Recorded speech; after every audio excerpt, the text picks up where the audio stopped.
Hence the birth of the Yetzer Hara. The Yetzer Hara has a job. His job is to be the resistance, the thing that gets in the way. Now most people think of the Yetzer Hara in an image of someone really, really scary, really, really big and full of eyes. They're right. But that's not the way he looks like to you on a day-to-day basis. That's how he looks to you after it's too late. You're dead. Then you see how he looks like for real. The way he looks like to you on a day-to-day basis is different. What is it like? I'll give you an example. Rabbi Ephraim says that there was once a king, and someone saved the life of this king. Now there's nothing more precious than a life. So the king told this average Joe, you saved my life. My reward to you is you have 5 minutes to take whatever you want from my treasure chest. The guy says, fantastic. How soon can I get there? He says, on such and such date, at such and such time, show up and you'll have 5 minutes free access to my treasure chest. Whatever you get in 5 minutes is yours to keep. The guy is as happy as he can possibly be. Why? He realizes he's got some time to prepare. He's going to rent some trucks, get them downstairs. He's going to get the employees as soon as they're ready with the dollies and the hand trucks and everything. So get fast. Don't leave it on the curb. This is valuable stuff. He's got the whole thing ready. He's already spending the money he doesn't have yet. What? 5 minutes? You know what you can do? 5 minutes in the king's treasure chest? What you can do? He can't wait. Now, as you would have it, the king had some smart people next to him and said, Your Highness, are you serious? What did you just do? Do you know how much he can take from the treasury in 5 minutes? Especially since you gave him preparation of a couple of weeks. The king says, yeah, now I think about it, but listen, the king says the king has to do. I can't change my mind. What do you, smart advisor, what do you suggest? So the advisor says, I got an idea. I'm going to track him, everything that he does for the next 2 weeks. Figure out everything he likes. See what he likes, see what he doesn't like. And I got this from here. The king says, you got it. That's your job, you go do it. So this advisor follows this Joe, sees, he likes this, he likes that, no problem. On the day comes the big day to collect, the guy shows up with the trucks, you guys wait down here, I'm going to go up, the clock starts, you guys be ready. Okay, we're ready. Okay, listen, your pay depends on it. I'm not going to give you a tip if you're not ready. Okay, we're ready. They start calling him Your Highness, because they're already counting the money that he's going to get. He goes up the stairs. Okay, Your Highness, how are you? Thank you very much for giving me this gift. You know, my family and my family's family and my family's family for 10 generations are all thanking you for this, even if they weren't born yet. But thank you for these 5 minutes, Your Highness. The king says, you got it. King says, king does. Go for it.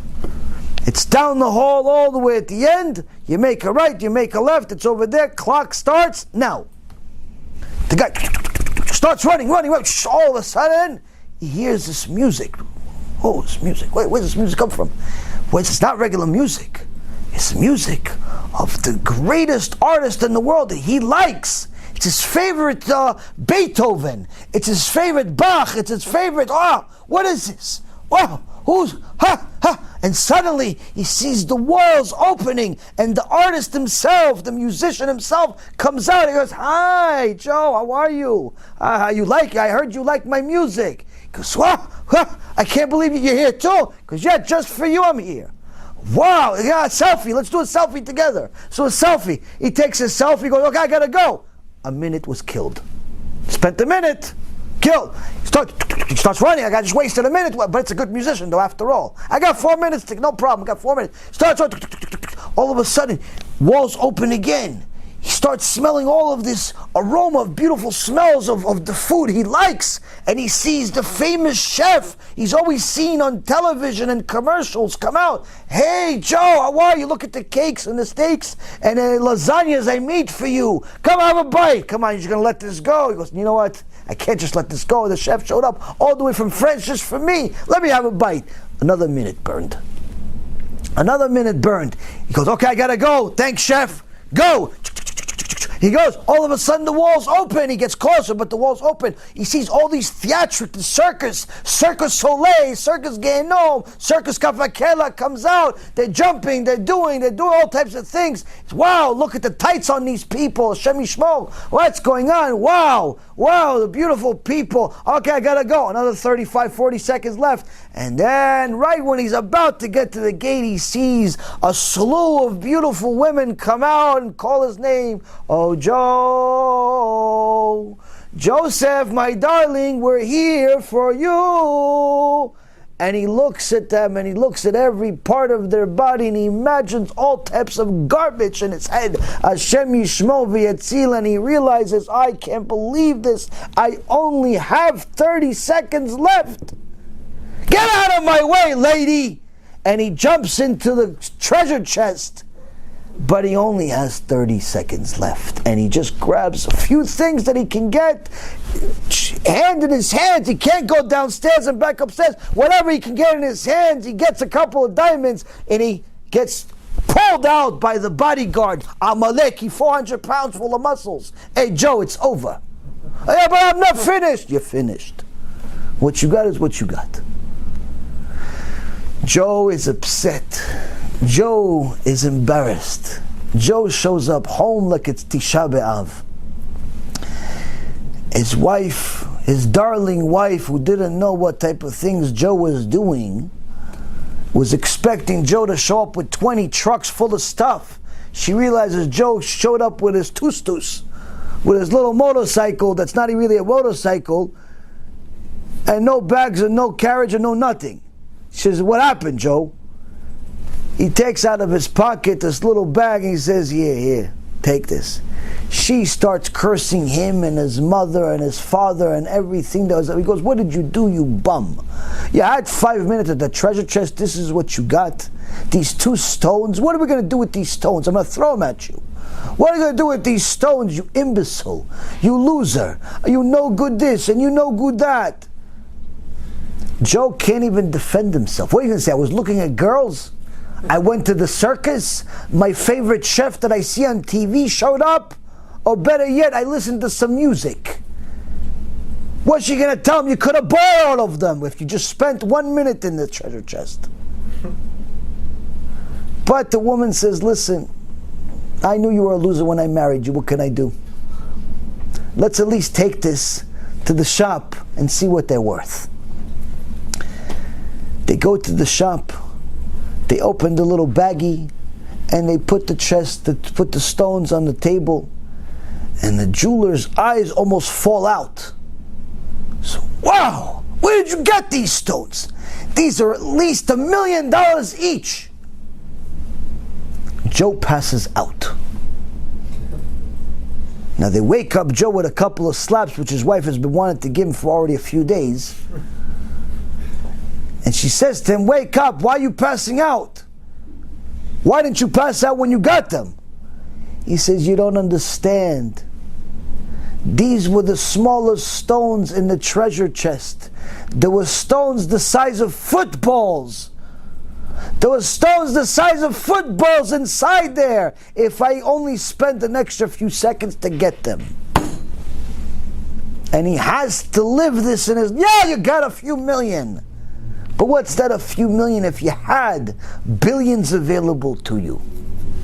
Rabotai Karim, this is a man in this world where the Gaon Mivilna says before he died, he started crying hysterical. He said, the Gaon, What didn't you do in this world that you're crying about? He says, you don't understand, I'm leaving a world where a simple mitzvah called tzitzit is no longer going to be available to me. I can wear this tzitzit, and every second that I wear this tzitzit is a mitzvah. And this mitzvah is worth worlds in Shamayim, worlds, not stones, and it will no longer be available to me. I have a world where I could collect worlds for every second I put on the tzitzit, and I will no longer be able to do it. A person shows up to Shamayim and they're going to show him, yeah, you made a few mitzvot, you gave $18 tzedakah, and you listened to this shiur, and you went to pray here and there. Yeah, you did a few things. Chazak u'baruch, you got a few $1 million. But look at what you missed out on. You had the opportunity to press share on the shiur that you were watching. Instead of just watching it and collect $1 million, you could have pressed share and collected $1 billion. Why? Because other people were going to watch it, and they were going to do mitzvot because of it. And you were going to get worlds of reward just for them watching the shiur. Every single mitzvah they were ever going to do, because of that shiur, was going to go to your account. But you fool, you never press share. That takes less than a second. You had $20,000 in your bank account, but you only gave $20 instead of $200 or even $1,000 that you could afford. Why? Because you figured, I need the money because of coronavirus. You don't realize that HaKadosh Baruch Hu is the one that gave you the money. And if you use the money that He gave you the right way, He'll give you more, you fool. He'll give you more. Why? Because schar mitzvah, mitzvah. We have a rule in the Torah in Pirkei Avot. It says, the Mishnah says, the reward for a mitzvah is a mitzvah. Meaning, if you do a mitzvah, HaKadosh Baruch Hu gives you the ability to do another mitzvah. If you give tzedakah, HaKadosh Baruch Hu says, I'm going to give you more money. Why more money? Because you gave money, and I see you like to give money, and you gave the money to Torah, to Kiruv, to help Klal Yisrael get closer to HaBa, get closer to HaKadosh Baruch Hu. Guess what? I'm going to give you more money. Why? So you can give more money for Torah, and more money to recruit my kids to come back to HaKadosh Baruch Hu. But you were cheap with Torah. What am I going to give you money for? So you can buy more baseball cards? A person's going to go up to Shamayim and he's going to see, yeah, I learned the Daf Yomi. But in reality, I was socializing Yomi. I went to the shiur, but I never did anything. I went to the shiur, but I fell asleep. I looked at the book, but I didn't actually take anything into account. I read the book, but I didn't actually imply it in my life. I married the wife, but I never treated her as a wife. I married the husband, but I treated him like a stranger. I had the kids, but I never spent time with them. You did half the job. But you're going to go up to Shamayim and you're going to see that whatever reward you got for this half a job is almost like nothing in comparison to doing a full job. You watched the shiur, but you didn't share. You didn't care about Klal Yisrael. You had an opportunity to get Am Yisrael to come back to Abba B'Shamayim. HaKadosh Baruch Hu has been waiting for Klal Yisrael to come back to Him for 3,332 years, and you had it in your hands to get a few of them back by simply sharing, by simply donating, by simply doing something that shows that you care about them and you care about their Abba. But you didn't think, you didn't spend any time. All you did is you were watching the shiur like you watch some type of music or some type of show. It was in the background, so you weren't paying attention to the details. So yeah, there's some type of reward, but it's nothing in comparison to what you could have gotten. And when a person shows up to Shamayim and sees what he missed out on, he will ask for Gehenom himself. Because it's like somebody that has a winning lotto ticket and he's on a ferry boat and he looks at the lotto ticket and he sees 6, 17, 34, 62, 5, 2. And he goes again and he says 6, 17, and he sees all the numbers are the same. I got the Powerball! I got the Powerball! I got the Powerball! And the ticket flies off his hands. And he's just clapping. But there's no ticket. The ticket's in the air. And no, ticket's gone. It's in the water, and it'll never be seen again. And every single day of his life, every time he borrows money, every time he uses his credit card, every time his kids ask for tuition, every time he gets a bill, he will remember that day that he had the winning ticket for $1 billion, Powerball, but he lost it because he wasn't paying attention. This is us. We have an opportunity right now to do good. HaKadosh Baruch Hu increased the ante. He put us in a situation where we're forced to think. You're in seclusion, like you have tzarat. You can't leave the house. You can't go to work. You can't do anything except think. What's the point of my life? Why am I here? What's the point? I'm going to leave this world after 50, 60, 70, 80, 90, 120 years, still don't know the point. I don't know the Chumash even. I don't know the Gemara. Never finished the Shas even once. Never finished the Shulchan Aruch. Never know what a Musar book is. Don't even know how to be married. Only know how to be divorced. Know how to have kids, but not to be a father to them. Know how to get married, but not how to be a husband. Know how to be a wife. Know how to cook, but he doesn't know how to be the other way. What do I know? What do I do? I made money, but I don't know how to spend it. I know how to spend it, but I don't know how to use it. What'd you do? What'd you do in this world?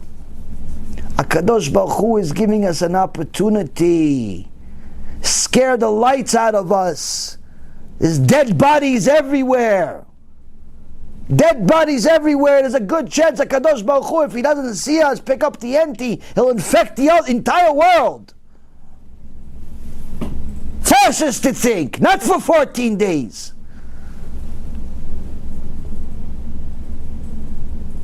Force us to think, what's the point? Why are you here? What are you going to do when you're finished? What are you going to do when the seclusion is done?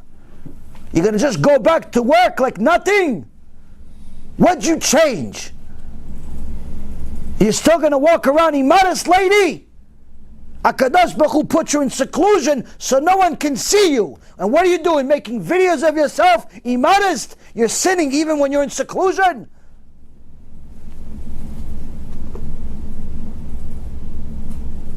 Instead of watching Shiuret Torah, you're watching ducks cross the road, or the news, or seeing how much more the stock market's going to collapse. What's the purpose of life? Get a purpose to your life. Use this. Use this. Use this opportunity. Don't be the guy with the lotto ticket in his hand. Coronavirus can be a lotto ticket if you find the truth.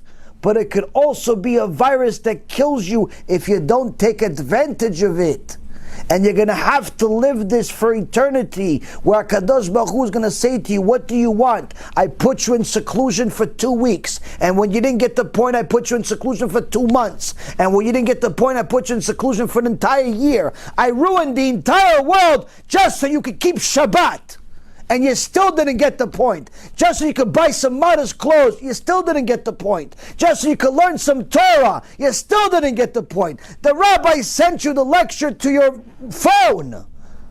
You still didn't get the point. He made movies for you, so it's entertaining Torah also. You still didn't get the point. What else do you want? Rabotai, it's time we take advantage of the time that HaKadosh Baruch Hu gave us. Use it. Use it to think about what's my point in life. Don't be one of those people that's going to go up to Shamayim like this poor person that went to the king's treasure after he wasted almost the entire 5 minutes after cake, and after some girls, and after some music, and after some food. Don't waste your time going up to Shamayim. Hashem says, where's your Olam HaBa? You have a homeless Olam HaBa. Why? You spent it eating, you spent it chasing girls, you spent it listening to music, you watched all the music videos in the world, you watched all the cooking channels in the world, you know everything about the news and everything about sports, but nothing about Hashem. You have 24 hours in a day and you spent 10 minutes learning Torah. You have an opportunity to do Kiruv and get Am Yisrael to do TeShuva, but you spent all your money on nothing. Why? Why be that person? Use this opportunity to take advantage of it. Learn Torah. Wake up, learn Torah. Throughout the day, learn Torah. At night, learn Torah. Use the opportunity. Use the time you have. Certain things you need to do to take care of the day, take care of the day, no problem. Take care of your day, take care of your work, take care of your marriage, take care of whatever you need to take care of. But have designated times that you're going to learn the point of life and get your entire family on board. And if they don't want to go on board, do it anyway by yourself. Why? Because the reality is, Rabotai, this is the ticket. This is the ticket. This is the ticket for all of us. Don't force Hashem's hand to make it worse. It's already bad enough. People are already scared enough. It's time you take advantage of it.